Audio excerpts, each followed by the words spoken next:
Les voy a plantear entonces a continuación una, una pregunta. Resulta que a mí me entregan un conjunto de datos de un problema cualquiera y yo voy y los grafico. Un problema en el que hay dos variables, x1 y x2. Yo voy y los grafico y resulta que el problema, las muestras en el diagrama de dispersión se ven así. Las cruces rojas son una clase y las cruces azules son otra.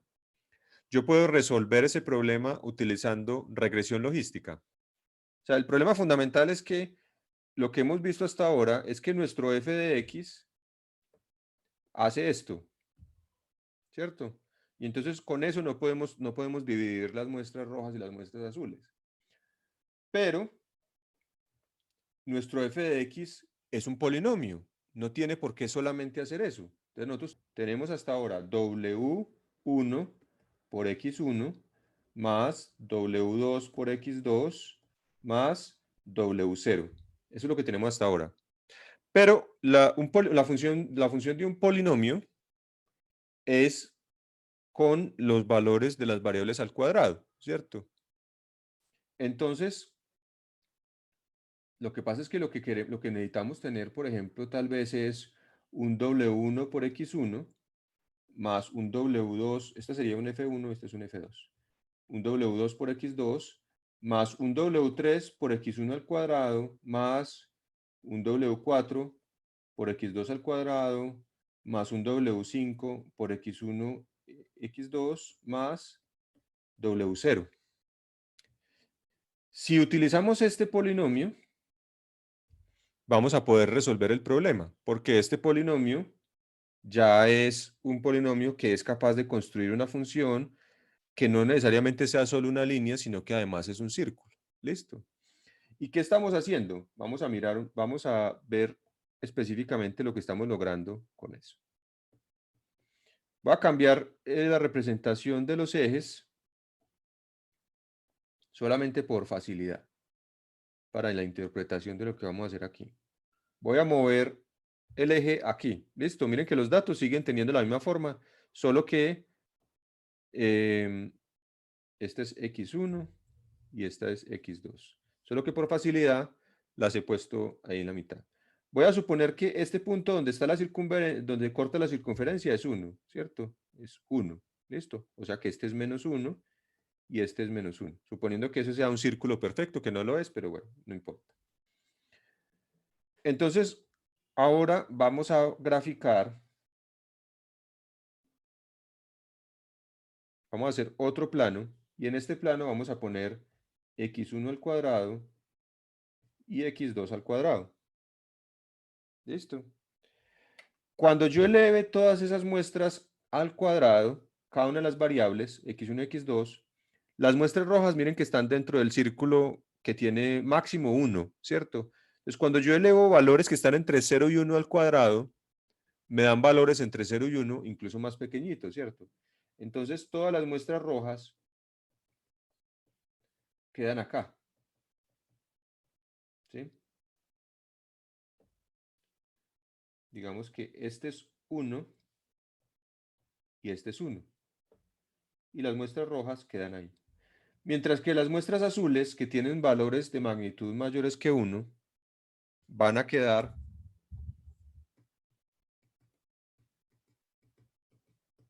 por acá. Entonces, Lo que nosotros estábamos trabajando hasta hace un momento era un polinomio que tenía esta forma. Y por eso solamente es capaz de construir una recta, ¿cierto? Si usamos un polinomio que es de grado 2, en este caso, este polinomio de grado 2 va a ser capaz de construir el círculo. Y lo que estamos haciendo en este polinomio de grado 2 es, además de tener x1 y x2, estamos agregando unas variables. Mire, estamos agregando x1 al cuadrado, x2 al cuadrado, y de hecho también estamos agregando esta, pero solamente estoy analizando qué pasa con x1 y x2, que son las, al cuadrado, que son las que estamos agregando, ¿cierto? Entonces, estoy graficando un plano con x1 y x2 al cuadrado para que veamos cuál es el efecto que tiene agregar esas variables al cuadrado. Entonces, lo que estoy diciendo acá es, las muestras que están dentro del círculo, que son las rojas, quedan todas por aquí, mientras que las azules que están por fuera, al elevarlas al cuadrado, me dan valores mayores que 1, entonces quedan por acá. Y una vez hago eso, miren ¿qué es posible hacer? En este nuevo plano x1, x2, ahora es posible encontrar una función lineal que separe las dos.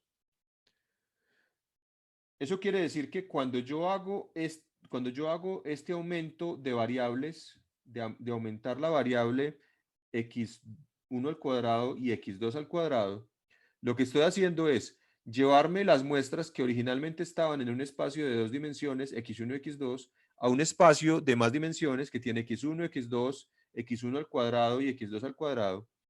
Y en ese espacio estoy buscando esta función, esta es f de 2 de x, que en el espacio original se ve como un círculo, pero que en el espacio, cuando ya me llevé esas muestras para allá, es una recta o un plano. ¿Listo? Voy a mostrarles un videito muy sencillo para que tratemos de aterrizar un poco esto. ¿Listo?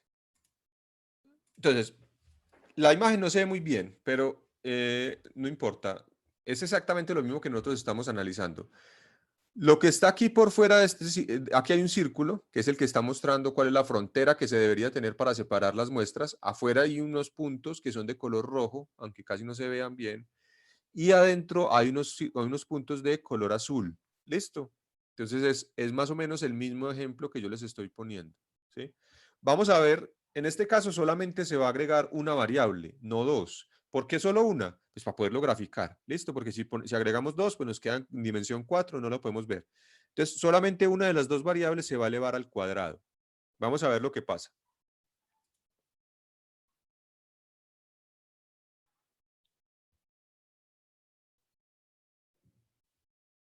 ¿Listo? Ahora estamos viendo lo mismo, aquí se ve mucho mejor, estamos viendo lo mismo, solo que ya está en 3 dimensiones, pero estamos viendo el plano original de las dos variables, la variable x1 y la variable x2. Puntos rojos por acá y un grupo de puntos azules en medio de este plano que están agrupados aquí. Y elevamos una de las dos variables al cuadrado. Entonces, ¿cuál es la figura resultante? Cuando yo elevo una de las dos variables al cuadrado, a mí me da una parábola. ¿Cierto? No me da un círculo porque para poder obtener el círculo necesito tener las dos. Pero con una de las dos variables al cuadrado ya tengo una parábola. Y miren que esa parábola, si la miramos desde abajo,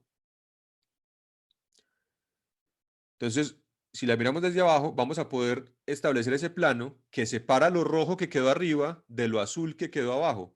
Pero si miramos ese plano, en el espacio original forma un círculo, que es el que hace el corte con esa parábola que acabamos de formar. Es el círculo que estábamos buscando. Pero ¿quién produce ese círculo? Lo produce un plano que encontramos en el espacio de 3 dimensiones. Entonces, lo que nosotros estamos haciendo es crear las nuevas variables, que son las variables originales elevadas al cuadrado. Eso lo que está haciendo es llevarse las muestras en el espacio de dimensión 2 a un espacio de dimensión 3 o 4. Estamos buscando un plano allá porque el algoritmo sigue siendo lineal con respecto a los parámetros. Seguimos buscando los parámetros W de un plano, solo que ese plano está en 3 o 4 dimensiones. Y ese plano que buscamos allá en el espacio original de las variables x1 y x2 forma una función no lineal, por ejemplo, como en este caso, el círculo. ¿Listo? Entonces, ahí está, ese es el círculo que encontramos. ¿Sí? Eso es lo que estamos haciendo aquí. ¿Sí? Entonces, eso es lo interesante y lo bonito, pues, digamos, del proceso que estamos haciendo acá. Eso quiere decir que que podemos incluso, si seguimos aumentando el grado del polinomio, las formas de las fronteras que estamos encontrando en el espacio original pueden ser muy variadas, aunque en el espacio en el que estamos buscando los parámetros, allá donde nos llevamos las muestras, seguimos buscando un plano. ¿Listo? Y el algoritmo sigue funcionando. ¿Por qué? Porque es que el algoritmo es un algoritmo de gradiente con respecto a los Ws, no con respecto a las X.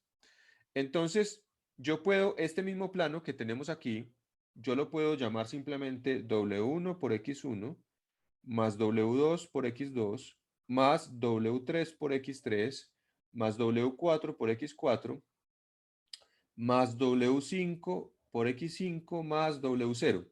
Porque al algoritmo no le interesa quién es X3. A él le interesa, cuando usted va a hacer la derivada con respecto a este señor W, él le dice, bueno, la derivada con respecto a este es lo que acompañe a W. A él no le interesa si lo que acompaña a W es esta misma elevada al cuadrado o elevada al cubo, simplemente es lo que acompaña a este W3. Entonces yo pongo aquí X3. X3 es mi nueva variable. Esa variable puede ser una variable completamente diferente a X1 o puede ser X1 al cuadrado. Si es una variable completamente diferente a X1, estaremos hablando de un espacio de dimensión mayor, pero seguirá siendo lineal todo lo que estemos haciendo. Y si esta X3 es X1 al cuadrado, es porque entonces estamos buscando ya una función que puede ser una parábola, un círculo. En el espacio original se ve como una parábola o un círculo y en el espacio transformado pues será un plano, ¿cierto?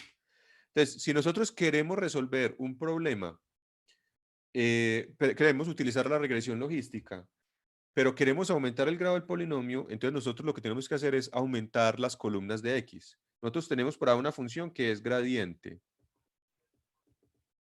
Gradiente recibe x y recibe t, que es la matriz con las muestras de entrenamiento y sus correspondientes target o salidas, ¿cierto?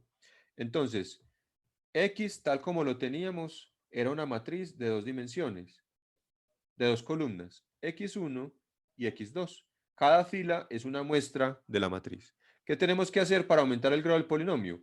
Entregarle a este mismo gradiente una matriz X que contenga ahora X1, X2, X3, X4. Pero nosotros sabemos que X3 es X1 al cuadrado y X4 es X2 al cuadrado. Es decir, nosotros extendimos las variables, creamos dos variables más que son las mismas originales pero elevadas al cuadrado y ahora le entregamos a gradiente nuestro nuevo conjunto de variables X. Y entonces eso lo que va a generar es que el polinomio que estamos buscando ahora es un polinomio de grado 2.